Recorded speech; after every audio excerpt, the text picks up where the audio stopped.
Manni mu'minaa kun yookaan ummanni musliimaa kun waa beekaa yaa rabbi kaatimaa nu galchi. Yaa rabbi kaatimaa nu tolchi jedha yeroo hundaa jechuudha.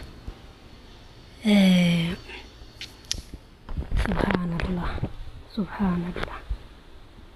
Ittiin boonuuf kana osoo dalagan booddeen isaa deebi'ee isa miqinsa. Assalaamu alaikum warahmatullahi wabarakaatuh. Ashama harka fuune jirtu fayyaa qabdu baga jiraattanii obboleeyyan kiyya amantiin kutaa addan qoonne isiniin jedha. Wallahi viidiyoon kun dhugaa dubbachuuf baay'ee nama ajaa'iba, baay'ee nama dinqisiisas.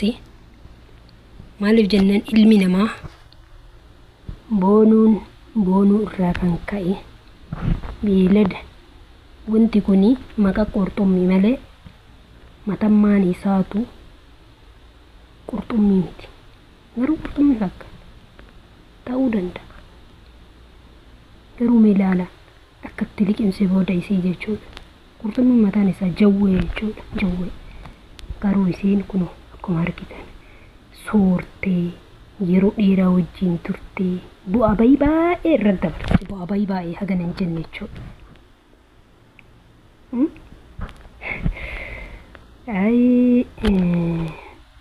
Yaa ilma namaa addunyaan isii daawwattee birriin dalagataa turte isii yeroo isii birriin dalagataa turte. Maaliif jennaan namni tokko gaafa bakka bishaaniititti akka istaadiyoomiitti yaa ilaale tolaan hin laalu mallaqaan laala waan ta'eef. Haa mallaqaanuu laalu haa laaluuf baatu. Garuu wanti kuni bineensa alaati. Booddee wayii ilmoo isii ta'eere booda isii ganee jechuudha. Booda kan isii ganee isii nyaate. Maatiriin ilmummaan namaa kun akkamitti akka yaadu naa galuu didiyane barree warri jechuun beelanni booda isaa wanti akkanaa kun narra gahaa laata narra hin gahuu laata jedhanii sammuu isaa keessa galchuu qaba ilma namaa eega ta'e. Garuu akkamitti maal beekan na ajaa'ibe yeroo jalqabaatiif argaa jirallee hin beeku anka. Kanaafi rabbi si yaa laaffisu gara hundattuu isiin boqottee jirte. Namni biraa irraa barata, waa baay'ee irraa barata namni biraa jechuudha.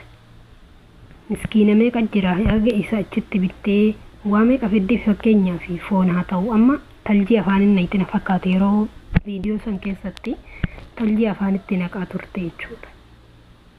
Akka malee soorteen akka malee.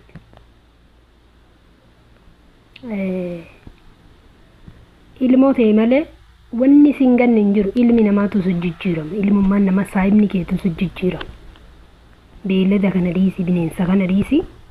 Ilmummaan namaatu hiriyyammaan teetu yeroo amma sitti jijjiiramti. Deebitee si ganti. Bineensi hoo ka'ati leegitee fi sooraa turte kuni booda isaa quufee si gargaluun isa shakkii hin qabu.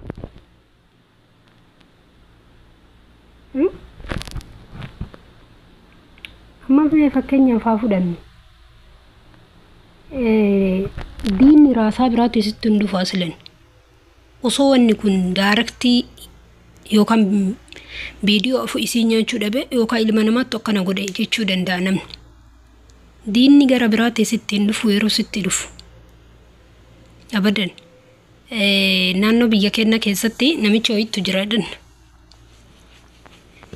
Naannoo akka yoo ta'ennatu iddoo san ta'a.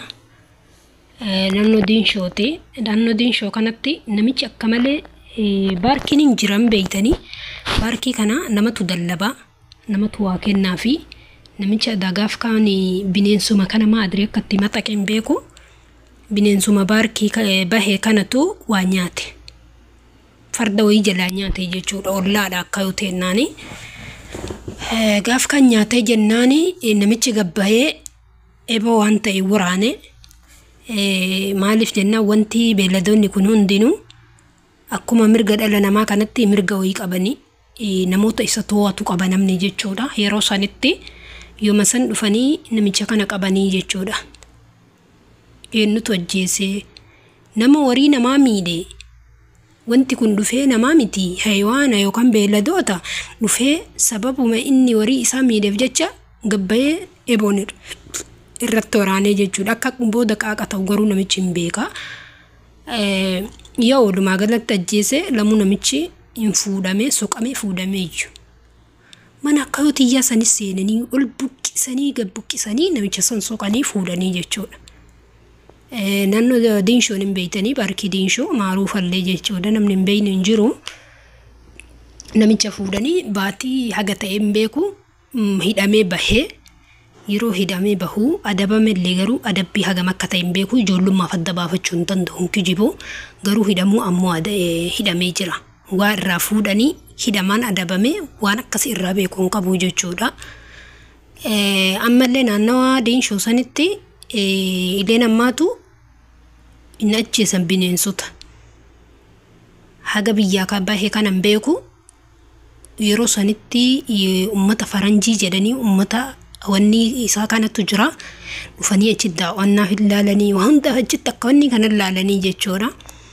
Akkasitti dhufanii achitti mucaan namichi suni akkasii maatii isaarraa fuudhamee soqamee innuu hin badee ilaalu waan beekuufi naannoo ofii kanatti wanti kuyyoo raawwate yookaan waan kana yoo ajjeese akka wanni ta'uun beeka waan ta'eef akkasii fardi isaa bahee garuu isa ajjeese malee jechuudha. Bineensa ajjeese.